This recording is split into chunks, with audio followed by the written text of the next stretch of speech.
Praise the Lord, O Jerusalem. Praise your God, O Zion.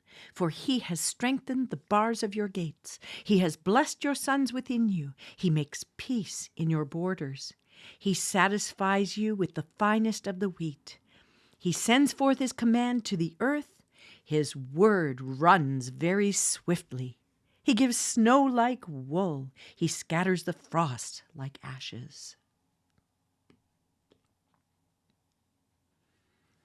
The Lord's loving kindnesses indeed never cease, for his compassions never fail. They are new every morning. Great is your faithfulness. Lamentations 3:22 and 23. Hosea chapter 9. Do not rejoice, O Israel, with exaltations like the nations, for you have played the harlot, forsaking your God. You have loved harlots' earnings on every threshing floor. Threshing floor and wine press will not feed them, and the new wine will fail them. They will not remain in the Lord's land, but Ephraim will return to Egypt, and in Assyria they will eat unclean food. They will not pour out drink offerings of wine to the Lord. Their sacrifices will not please him. Their bread will be like mourners' bread. All who eat of it will be defiled. For their bread will be for themselves alone. It will not enter the house of the Lord. What will you do on the day of the appointed festival and on the day of the feast of the Lord? For behold, they will go up because of destruction. Egypt will gather them up. Memphis will bury them. Weeds will take over their treasures of silver. Thorns will be in their tents. The days of punishment have come. The days of retribution have come. Let Israel know this. The prophet is a fool. The inspired man is demented because of the grossness of your iniquity and because your hostility is so great. Ephraim was a watchman with my God, a prophet. Yet the snare of a bird catcher is in all his ways, and there is only hostility in the house of his God. They have gone deep in depravity, as in the days of Gibeah. He will remember their iniquity. He will punish their sins. I found Israel like grapes in the wilderness. I saw your forefathers as the earliest fruit on the fig tree in its first season. But they came to Baal Peor and devoted themselves to shame, and they became as detestable as that which they loved. As for Ephraim, their glory will fly away like a bird. No birth, no pregnancy, and no conception. Though they bring up their children, yet I will bereave them until not a man is left. Yes, woe to them indeed when I depart from them. Ephraim, as I have seen, is planted in a pleasant meadow like Tyre, but Ephraim will bring out his children for slaughter. Give them, O Lord, what will you give? Give them a miscarrying womb and dry breasts. All their evil is at Gilgal. Indeed, I came to hate them there. Because of the wickedness of their deeds, I will drive them out of my house. I will love them no more. All their princes are rebels. Ephraim is stricken, their root is dried up. They will bear no fruit. Even though they bear children, I will slay the precious ones of their womb. My God will cast them away because they have not listened to him, and they will be wanderers among the nations. Hosea chapter 10. Israel is a luxuriant vine. He produces fruit for himself. The more his fruit, the more altars he made. The richer his land, the better he made the sacred pillars. Their heart is faithless. Now they must bear their guilt. The Lord will break down their altars and destroy their sacred pillars. Surely now they will say, we have no king, for we do not revere the Lord. As for the king, what can he do for us? They speak mere words. With worthless oaths they make covenants, and judgment sprouts like poisonous weeds in the furrows of the field. The inhabitants of Samaria will fear for the calf of Bethaven.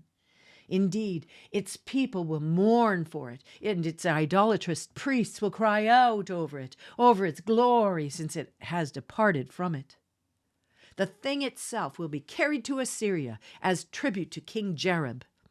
Ephraim will be seized with shame, and Israel will be ashamed of its own counsel. Samaria will be cut off with her king like a stick on the surface of the water.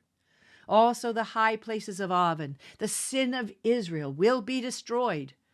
Thorn and thistle will grow on their altars. Then they will say to the mountains, "Cover us," and to the hills, "Fall on us." From the days of Gibeah you have sinned, O Israel. There they stand. Will not the battle against the sons of iniquity overtake them in Gibeah? When it is my desire, I will chastise them, and the peoples will be gathered against them when they are bound for their double guilt. Ephraim is a trained heifer that loves to thresh, but I will come over her fair neck with a yoke. I will harness Ephraim. Judah will plow, Jacob will harrow for himself. Sow with a view to righteousness. Reap in accordance with kindness. Break up your fallow ground, for it is time to seek the Lord until he comes to rain righteousness on you.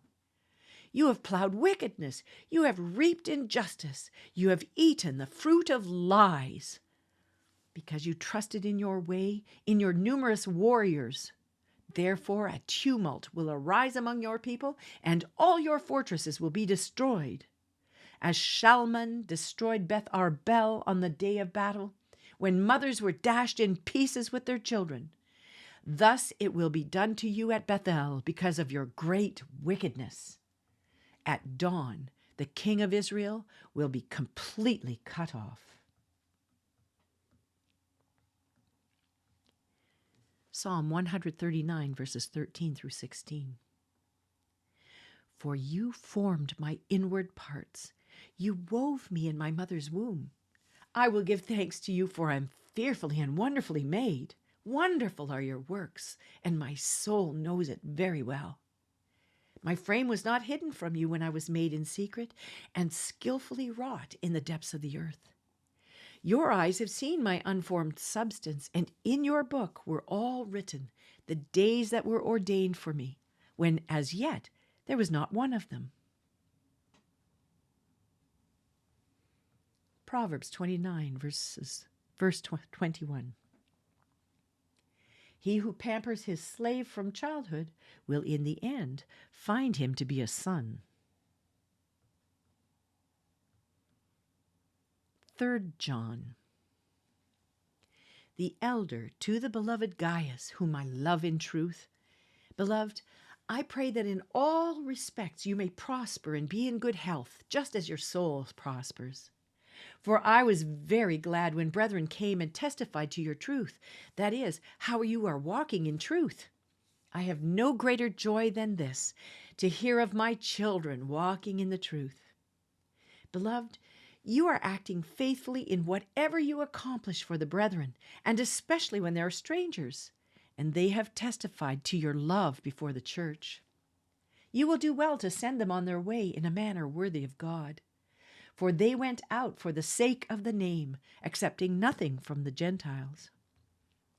Therefore, we ought to support such men, so that we may be fellow workers with the truth.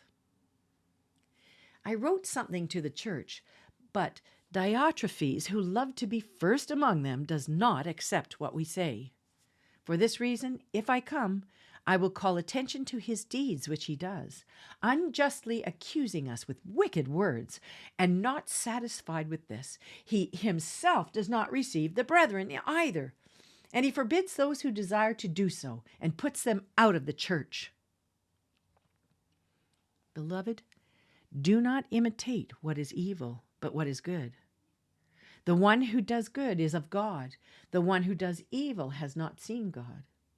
Demetrius has received a good testimony from everyone and from the truth itself, and we add our testimony, and you know that our testimony is true.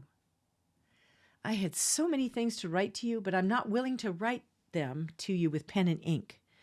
But I hope to see you shortly, and we will speak face to face. Peace be to you. The friends greet you. Greet the friends by name.